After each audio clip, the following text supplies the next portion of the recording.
Hey Dragonlings, welcome to my channel. If you're new here, my name is Sky. I'm a fantasy author who typically writes paranormal romance under the name SD Haggis. In today's video, I'm doing the fantasy writers tag created by Lenn Woolston. I'll have a link to her video in the description below so you can check it out. There are 10 questions in this tag, also listed in the description, organized into 6 categories. The first category is Once Upon a Time, Introduction. Question 1. What fantasy project or projects are you working on? Since it's NaNoWriMo, I'm focusing on one novel rather than multiple as I usually do. Currently, I'm working on Damned and Deadly, which is the 3rd book in the Damned and Dangerous Quartet. It's an urban fantasy series featuring a woman who can see and interact with spirits and is prophesied to be the one who will eradicate vampires. Category 2.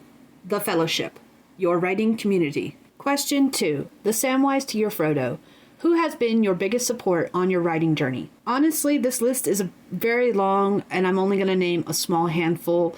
So if you don't get mentioned here, I apologize ahead of time. I'm really lucky in that I have a hugely supportive family, from my parents who have always encouraged me to aim for my dreams, my sisters who send me TikToks, story ideas, and call me out on my bullshit, my girls who I've overheard telling people that I write stories about monsters, and my husband who always checks in with me and makes sure I am happy, healthy, and where I want to be in my writing stage.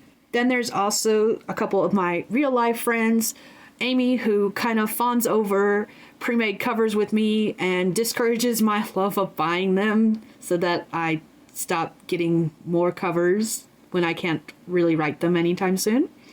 And then there's Timothy, who warns me against plot bunnies and kind of jokingly tells me that I'm doing too much, which is not a lie, honestly. Then there's everyone in the AuthorTube community, the people I'm constantly streaming with, whether it is Kara or Dana or Tamara, and then everyone else who comments on my videos, hits that like button, or shares them, or talks about me in their own videos, and everything in between. The AuthorTube community itself is just an amazing place, and I love everyone in it. We're all strangely supportive of each other. I don't know why I said strangely, because it's not really that strange. It's really encouraging and loving, and I absolutely adore it. And I absolutely adore the AuthorTube community for being supportive of everyone, no matter where they are on their journey or what kind of journey they are on in the first place. Question 3. The journey to Mordor. What has been your biggest obstacle in your writing journey? From the get-go, my biggest obstacle has always been finances. While I'm mainly an indie published author, I am technically a hybrid author. I do have a couple anthologies published in traditional publishing, or with small presses, I should say, which still technically makes me a hybrid author. But as an indie author, that means that I am fronting the costs for covers, for editing, for formatting, which I do on my own because I am a formatter, and everything in between.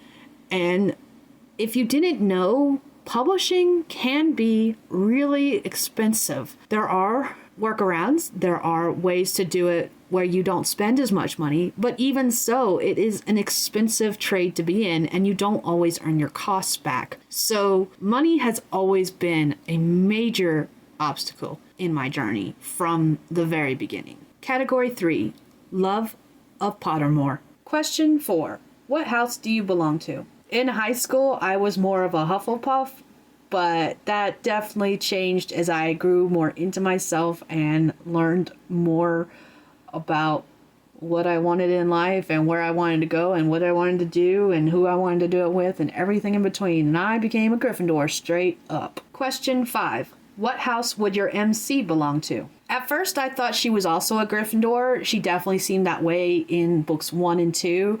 But now that I'm getting into books 3 and 4, oh my goodness, she is Slytherin through and through. Category 4. How to Train a Dragon. Mythical Creatures. Question 6. What mythical creature would you love to see in more fantasy books? There are a ton of dragons. Vampires are really popular in urban fantasy and paranormal romance. Werewolves, shifters, witches. But what you don't see a lot of is gargoyles. And I would really like more books with gargoyles. They are a non-traditional fantasy creature that, turns to stone during the day and is possibly, depending on the lore you go with, alive at night. And I think that is absolutely fantastic. And I want to see more gargoyles. I do have 2 story ideas that feature gargoyles as main love interests. One of them is a standalone novel featuring unicorns and gargoyles. The other one is a paranormal cozy mystery where one of the characters is a gargoyle in a world where werewolves, vampires, witches, and everything else in between are all out in the open. But I would like to read more stories featuring gargoyles as monsters or creatures in the book. And if you know of any, list them down in the comments because I want to read them.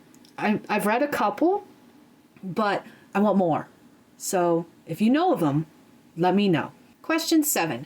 Does your MC have a mythical creature they encounter? If not, what type of character would they likely encounter? So she herself is a mythical creature in a way. She is what's known as a phantom, a person who can see and interact with spirits. Spirits are different from ghosts in the fact that spirits are those who have been killed by supernatural means versus like natural deaths or murder from humans. When she interacts with them, there's a couple different ways that can happen.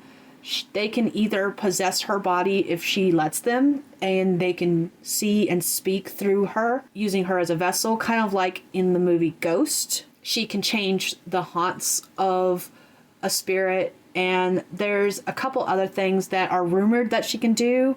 She is prophesized to be the enemy of vampires in the fact that she will eventually make them go extinct. So phantoms have been killed for many, many years over the course of history by vampires because they see her kind as a threat, and she's actually the only one who's lived into adulthood so far. But she also comes across vampires because they are trying to kill her.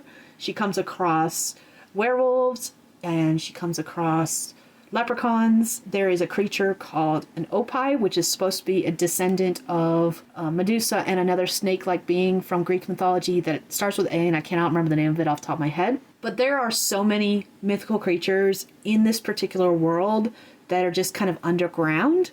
But the ones she deals with most are vampires because of the fact that they believe her kind to be what's going to kill them all. So they're trying to kill her instead. Category 5. Game of Thrones. Question 8. Winter is coming. What season does your story take place? I haven't really designated a particular season yet, but I have designated a month. And it does happen in April, which I guess is spring, but it verges on summer. So spring, summer? Yeah, that's my final answer. Spring, summer. Question 9. I drink and I know things. What is your favorite drink to have when writing? There are 2 main drinks that I like to have, but there's actually a slightly longer list than that. My list of things that I'm willing to drink are very, very short. The top 2 main things are Pepsi and Monster energy drinks, the original kind. But after that, I also drink water, usually flavored with dragon fruit flavoring, and cocoa, hot chocolate, especially during the winter time when it's colder outside. I usually celebrate finishing projects, no matter how long or short they were, with a glass of wine or a shot of whiskey. Category 6. Princess Bride. As you wish. Question 10.